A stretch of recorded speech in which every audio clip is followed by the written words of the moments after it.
ಮನೆ ಕಟ್ಟೋದು ತುಂಬಾ ಕಷ್ಟ. ಅದರಲ್ಲೂ ಬಡವರು ಮನೆ ಕಟ್ಟೋ ಬಗ್ಗೆ ಕನಸನ್ನೇ ಬಿಟ್ಟಿದ್ದಾರೆ. ಆದರೆ ಬಡವರ ಕನಸನ್ನ ನನಸಾಗಿಸುವ ಕೆಲಸಕ್ಕೆ ಇನ್ನೊಬ್ರು ಬಿಲ್ಡರ್ಸ್ ಕೈ ಹಾಕಿದ್ದಾರೆ. ಕಡಿಮೆ ವೆಚ್ಚದಲ್ಲಿ ಮನೆ ಕಟ್ಟಿ 3 ದಿನದಲ್ಲಿ ಮನೆ ನಿರ್ಮಾಣ ಮಾಡಿದ್ದಾರೆ. 3 ದಿನದಲ್ಲಿ ಕಟ್ಟಿರೋ ಮನೆ ಹೇಗಿದೆ, ಅದರ ಸ್ಪೆಷಾಲಿಟಿ ಏನು, ನೀವೇ ನೋಡಿ. ಬಡವರು ಪುಟ್ಟ ಪುಟ್ಟ ಸ್ಲಂಗಳಲ್ಲಿ ವಾಸ ಮಾಡ್ತಾ ಇರ್ತಾರೆ. ಅವರೆಲ್ಲ ಸುಂದರವಾದ ಮನೆಯನ್ನ ಹೊಂದಲಿಕ್ಕೆ ಸಾಧ್ಯ ಅನ್ನುವುದನ್ನ ಯುಎಸ್ಐ ಬಿಲ್ಡರ್ ಸಾಧಿಸಿ ತೋರಿಸಿದ್ದಾರೆ. ಮೊದಲು ಒಂದು ಸ್ಲಂ ಆರಿಸಿಕೊಂಡು ಕೇವಲ 12 ಅಡಿ ಉದ್ದ ಮತ್ತು 15 ಅಡಿ ಅಗಲದ ಜಾಗದಲ್ಲಿ ಮನೆ ನಿರ್ಮಾಣವಾಗಿದೆ. ಇದರ ವೆಚ್ಚ ಕೇವಲ 3 ಲಕ್ಷ. ನೂತನ ತಂತ್ರಜ್ಞಾನವನ್ನ ಬಳಸಿಕೊಂಡು ಕಟ್ಟಿರೋ ಮನೆಯ ಗುಣಮಟ್ಟದಲ್ಲಿ ಎಲ್ಲೂ ರಾಜಿಯಾಗಿಲ್ಲ. ಗೋಡೆಗಾಗಿ ಹೆಚ್ಚು ಜಾಗ ವೇಸ್ಟ್ ಆಗದಂತೆ ಕಲ್ಲು ಮತ್ತು ಸಿಮೆಂಟಿನಿಂದ ವಾಲ್ ರೆಡಿ ಮಾಡಿದ್ದಾರೆ. ನೆಲಕ್ಕೆ ಉತ್ತಮ ಗುಣಮಟ್ಟದ ಗ್ರಾನೈಟ್ ಹಾಕಿದ್ದಾರೆ. ಕಿಚನ್ ಕೂಡ ಸೂಪರ್. ಶೌಚಾಲಯ ಕೂಡ ಅತ್ಯಾಧುನಿಕವಾಗಿ ಕಟ್ಟಿದ್ದಾರೆ.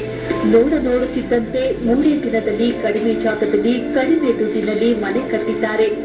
ಪ್ರಾಯೋಗಿಕವಾಗಿ ಇದನ್ನ ಉಚಿತವಾಗಿ ಕಟ್ಟಿಕೊಟ್ಟಿದ್ದಾರೆ. 3 days ಅಲ್ಲಿ ಒಂದು ಮನೆ ಕಟ್ಟಬಹುದು ಅಂತ ಹೇಳ್ಬಿಟ್ಟು ನಾವು ಕಟ್ಟಿ ತೋರಿಸಿದ್ವಿ. ಅದು ತುಂಬಾ ಸಿಂಪಲ್ ಆಗಿದೆ ಮತ್ತೆ ಕಡಿಮೆ ವೆಚ್ಚದಲ್ಲಿ 3 days ಅಲ್ಲಿ ಕಟ್ಟಿದ್ದೀವಿ. ಈ ಮನೆ ತುಂಬಾ ಚೆನ್ನಾಗಿದ್ದು ಮತ್ತೆ ಕೆಳಗಡೆಯಿಂದ ಇಟ್ಕೊಂಡು ಮೇಲ್ಗಡೆ ತನಕ ತುಂಬಾ ಚೆನ್ನಾಗಿ ಯಾವುದೇ ರೀತಿಯ ತೊಂದರೆ ಆಗೋದಿಲ್ಲ. ಮತ್ತೆ ಬೆಂಕಿ ಬಿಡೋದಿರ್ಬೋದು, ಮಳೆ ಬಂದ್ರೆ ಇದಾಗೋದಿರ್ಬೋದು, ಯಾವುದೇ ತೊಂದರೆ ಇರೋದಿಲ್ಲ. ನಾವಿದಕ್ಕೆ ತುಂಬಾ ಒಳ್ಳೆ ಮೆಟೀರಿಯಲ್ ಯೂಸ್ ಮಾಡಿದೀವಿ. ಮತ್ತೆ ಅದೇನಂತಂದ್ರೆ ಕಡಿಮೆ ವೆಚ್ಚದಲ್ಲಿ ಇದ್ದು ಮತ್ತೆ ಕೆಳಗಡೆ ಟೈಲ್ಸ್ ಎಲ್ಲ ಹಾಕಿದ್ವಿ. ಮತ್ತೆ ಕಬ್ಬಿಣ ಮತ್ತೆ ಸಿಮೆಂಟ್ ಅನ್ನ ಸಿಮೆಂಟ್ ಒಂದು ಪ್ಯಾನಲ್ಸ್ ಬರುತ್ತೆ, ಅದನ್ನ ಯೂಸ್ ಮಾಡಿ ನಾವು ಇದು ಮಾಡಿದೀವಿ. ಮತ್ತೆ ಇದನ್ನ ನಾವು ಬರೀ ಸ್ಲಮ್ ಅಲ್ಲಿ ಯಾಕೆ ಜೀವನ ಮಾಡ್ತಿದ್ರೆ ಅವ್ರು ಮನೆ ಕಟ್ಟೋದಕ್ಕೆ ಸಾಧ್ಯ ಆಗೋದಿಲ್ಲ. ಅಂತವರಿಗೆ ಕಡಿಮೆ ವೆಚ್ಚದಲ್ಲಿ ಈ ಒಂದು ಮನೆಗಳನ್ನ ಕಟ್ಸ್ಕೊಡ್ಬೇಕು ಮತ್ತೆ ಇದನ್ನ ಅವ್ರಿಗೆ ಸಮರ್ಪಿಸಬೇಕು ಅಂತ ನಾವು ಮಾಡಿದ್ವಿ. ಈಗ ಫ್ರೀಯಾಗಿ ನಾವು ಒಂದು ಮನೆಯನ್ನ ನಾವು ಕಟ್ಕೊಟ್ಟಿದ್ವಿ. ಮುಂದಿನ ದಿನಗಳಲ್ಲಿ ಅಕಸ್ಮಾತ್ ಯಾರಾದ್ರೂ ಕೇಳಿದ್ರೆ ಖಂಡಿತ ನಾವು ಈ ತರದ ಮನೆಗಳನ್ನ ನಾವು ಕಟ್ಸಿಕೊಡ್ತೀವಿ. ಮತ್ತೇನಾದ್ರೂ ಇನ್ಫಾರ್ಮೇಶನ್ ಬೇಕಾದ್ರೆ ಕಾಂಟ್ಯಾಕ್ಟ್ ಮಾಡ್ಬೋದು ನಮಗೆ.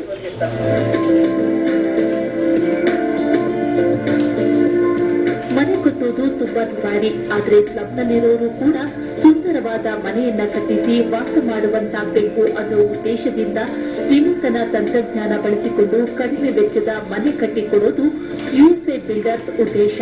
ಬಡ ಮತ್ತು ಮಧ್ಯಮ ವರ್ಗದವರಿಗೆ ಈ ತಂತ್ರಜ್ಞಾನದಿಂದ ತುಂಬಾ ಅನುಕೂಲವಾಗಲಿದೆ. ಈಗ ಕಟ್ಟಿರೋ ಮನೆಯಲ್ಲಿ ಸೋಲಾರ್ ತಂತ್ರಜ್ಞಾನ ಅಳವಡಿಸಲಾಗಿದೆ. ಇನ್ನು ಕಡಿಮೆ ಜಾಗದಲ್ಲೇ ಸಿಂಟೆಕ್ಸ್ ವ್ಯವಸ್ಥೆ ಕೂಡ ಕಲ್ಪಿಸಲಾಗಿದೆ ಅಂತಾರೆ ಇದರ architecture. Actually, we have made a foundation for 3-floor building which can be used for another 2 floors also they can easily build up. And we used column footing for this house, especially 12 feet by 12 feet nobody used column footing so far. But we used other than the foundation that we have done, we used complete pre-cross wall, water resistant and crack resistant walls. ಒಟ್ಟಾರೆ ಮರಳು cement ದುಬಾರಿಯಾಗಿರುವ ದಿನಗಳಲ್ಲಿ 60-40 ಜಾಗದಲ್ಲೇ ಸುಸಜ್ಜಿತ ಮನೆ ಕಟ್ಟುವುದು ಕಷ್ಟ. ಹೀಗಿರುವಾಗ ಕಡಿಮೆ ಜಾಗದಲ್ಲಿ ಅತ್ಯಾಧುನಿಕವಾಗಿ ಮನೆ ಕಟ್ಟುವ ಯುಎಸ್ಐ ಬಿಲ್ಡರ್ ಪ್ರಯೋಗ ಬಡವರಿಗೆ ವರದಾನವಾಗಲಿದೆ. ನೀವು ಕೂಡ ಮನೆ ಕಟ್ಟಿಸೋ ಆಸೆ ಇದ್ರೆ ಇವರನ್ನೊಮ್ಮೆ ಭೇಟಿ ಮಾಡಿ. ಸೌಮ್ಯ ರೆಡ್ಡಿ, ಜನಶ್ರೀ ನ್ಯೂಸ್, ಬೆಂಗಳೂರು.